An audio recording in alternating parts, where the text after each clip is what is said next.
पिछली कड़ी में हमने मलिक मोहम्मद जायसी, अमीर खुसरो, कक्कड़ सूरी तथा छताई चरित के तथ्यों के आधार पर चर्चा की थी कि ईस्वी 1303 में दिल्ली के सुल्तान अलाउद्दीन खिलजी ने चित्तौड़ दुर्ग को विशाल सेना लेकर घेर लिया तथा रावल रत्न सिंह से उसकी रानी पद्मावती अथवा पद्मिनी के समर्पण की मांग की।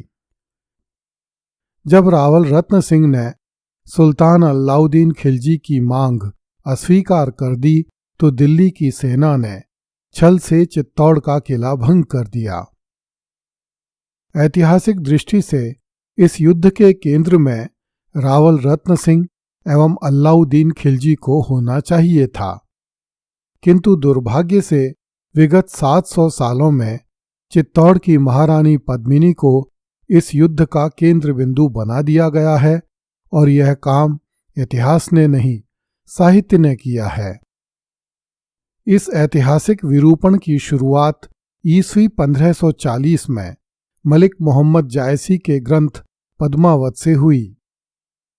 यह ग्रंथ इतिहास की दृष्टि से नितांत अनुपयोगी और झूठा है।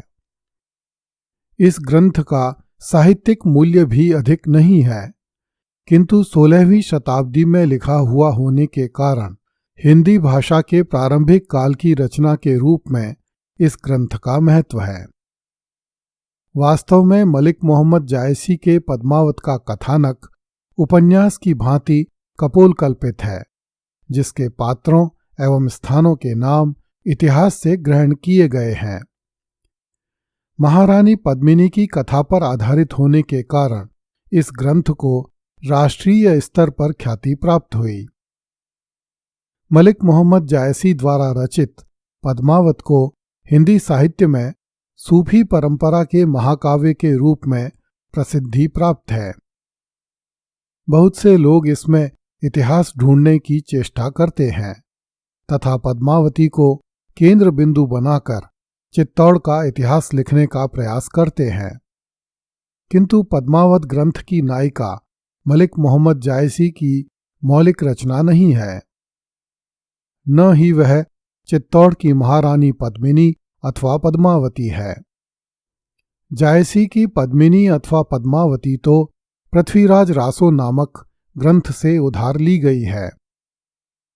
मलिक मोहम्मद जायसी ने पद्मावत की रचना हिजरी 947 अर्थात ईस्वी 1540 में शेर शाह सूरी के शासनकाल में की थी। इस ग्रंथ के आरंभ में शेर शाह सूरी की प्रशंसा की गई है। जायसी की पद्मावत में राजा रतन सेन और रानी पद्मावती की प्रेम कथा के माध्यम से सूफियों की प्रेम साधना का आधार तैयार किया गया है। इस ग्रंथ में रतन सेन को चित्तौड़ का राजा बताया गया है और पद्मावती उसकी वह रानी है जिसके सौंदर्य की प्रशंसा सुनकर दिल्ली का सुल्तान अलाउद्दीन उसे प्राप्त करने के लिए चित्तौड़ पर आक्रमण करता है। बहुत से लोग मानते हैं कि अवधी क्षेत्र में प्रचलित हीरामन सुग्गे की प्राचीन लोक कथा जायसी की पद्मावत का आधार बनी थी। इस लोक कथा के अनुसार सिंघल द्वीप के राजा गंधर्वसेन की कन्या पद्मावती ने हीरामन नामक सुग्गा पाल रखा था। एक दिन वह सुग्गा पद्मावती की अनुपस्थिति में भाग निकला और एक बहेलिये द्वारा पकड़ लिया गया। बहेलिये से एक ब्राह्मण के हाथों में होता हुआ वह सुग्गा चित्तौड़ के राजा रतन सेन के पास पहुंचा। सुग्गे ने राजा रतन सेन को सिंघल द्वीप की राजकुमारी पद्मावती के अद्भुत सौंदर्य का वर्णन सुनाया और रतन सिंह पद्मावती को प्राप्त करने के लिए योगी बनकर निकल पड़ा। राजा रतन सेन ने सुग्गे के माध्यम से पद्मावती के पास प्रेम संदेश भेजा। पद्मावती उससे मिलने के लिए एक देवालय में आई, जहां से राजा रतन सेन राजकुमारी को घोड़े पर बैठाकर चित्तौड़ ले आया। इस प्रकार यह कथा चलती रहती है। हीरामन सुग्गे की लोक कथा की ही तरह पृथ्वीराज रासो में पद्मावती समय नामक एक आख्यान दिया गया है। इसके अनुसार पूर्व दिशा में समुद्र शिखर नामक प्रदेश पर विजयपाल यादव नाम का राजा राज्य करता था। उसकी पत्नी का नाम पद्मसेना तथा पुत्री का नाम पद्मावती था। एक दिन राजकुमारी पद्मावती राजभवन के उद्यान में विचरण कर रही थी। उस समय एक शुक अर्थात तोता पद्मावती के लाल होठों को बिंबा फल मानकर उसे खाने के लिए आगे बढ़ा। उसी समय पद्मावती ने शुक को पकड़ लिया। वह शुक मनुष्यों की भाषा बोलता था। उसने पद्मावती का मनोरंजन करने के लिए एक कथा सुनाई। शुक द्वारा सुनाई गई कथा से प्रसन्न होकर राजकुमारी पद्मावती ने पूछा, हे शुकराज, आप कहाँ निवास करते हैं? आपके राज्य का राजा कौन है? इस पर शुक ने राजकुमारी पद्मावती को दिल्लीपति पृथ्वीराज चौहान के बारे में बताया। राजकुमारी पद्मावती पृथ्वीराज के गुणों पर रीझ गई तथा शुक से कहने लगी कि तू मेरा प्रेम संदेश लेकर दिल्ली जा और राजा पृथ्वीराज से कह कि वह आकर मुझे ले जाए, क्योंकि मैं उससे प्रेम करती हूँ, जबकि मेरे पिता ने मेरा विवाह राजा कुमुदमणि से तय कर दिया है। शुक ने राजा पृथ्वीराज को राजकुमारी पद्मावती का संदेश दिया। राजा पृथ्वीराज समुद्र शिखर राज्य में पहुंचकर पद्मावती से मिला तथा उसे अपने घोड़े पर बैठाकर दिल्ली ले आया। इस प्रकार हीरामन सुग्गे की लोक कथा के तथ्यों को काम लेते हुए रानी पद्मावती की प्रेम गाथा को पृथ्वीराज रासों में जोड़ दिया गया। संभवतः वही प्राचीन लोक कथा 16वीं शताब्दी ईस्वी में मलिक मोहम्मद जायसी द्वारा रचित पद्मावत का भी आधार बनी होगी।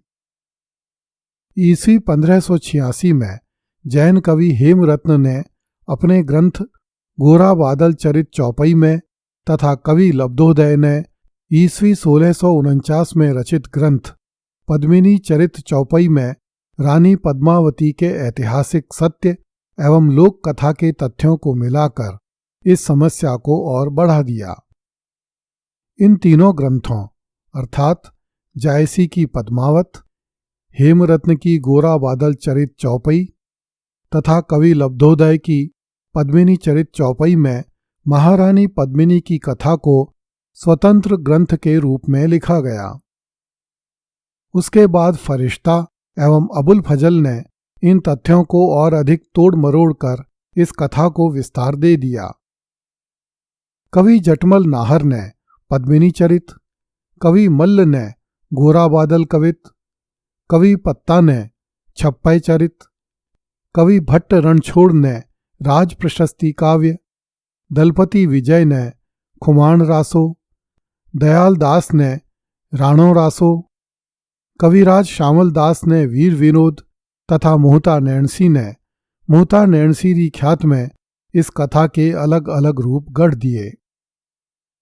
कर्नल टॉड ने लिखा है कि अलाउद्दीन खिलजी ने चित्तौड़ दुर्ग को तो अपने अधीन कर लिया, किंतु जिस पद्मिनी के लिए उसने इतना कष्ट उठाया था उसकी तो चिता की अग्नि ही उसे दिखाई दी। भारत की आज़ादी के बाद कुछ टूरिस्ट गाइड्स ने चित्तौड़ दुर्ग में एक महल के सामने की दीवार पर एक दर्पण लटका दिया, जिसे वे दुर्ग में आने वाले पर्यटकों को दिखाकर कहते थे कि रानी पद्मिनी अपने महल में खड़ी हो गई और इस दर्पण में अलाउद्दीन खिलजी ने रानी का चेहरा देखा। इस प्रकार रानी पद्मिनी की कथा के विकृत संस्करण को जनमानस में गहराई से बैठा दिया गया। कुछ फिल्मकारों ने इस कथा को विस्तार देते हुए रानी पद्मिनी और अलाउद्दीन खिलजी की एक मिथ्या प्रेम कहानी गढ़ने का प्रयास किया, जिसके प्रतिकार स्वरूप भारत में एक लंबा आंदोलन हुआ। महारानी पद्मिनी की ऐतिहासिकता पर कोई प्रश्न चिन्ह नहीं है, किंतु उसके साथ अलाउद्दीन खिलजी की प्रेम कथा तथा अन्य विरूपित तथ्यों से सहमति व्यक्त नहीं की जा सकती। वास्तविकता यह है कि महारानी पद्मिनी अपने अदम्य साहस एवं पतिव्रता धर्म के कारण भारतीय नारियों के लिए महारानी सीता और सती सावित्री की तरह आदर्श बन गईं। इसी प्रकार गोरा एवं बादल भी मिथकीय कथाओं के नायक बन गए। अगली कड़ी में देखिए, राणा हम्मीर ने शत्रुओं को पत्थरों से बांधकर चित्तौड़ दुर्ग की दीवारों से नीचे गिरा दिया। कृपया इस चैनल को लाइक, सब्सक्राइब एवं शेयर करें। धन्यवाद।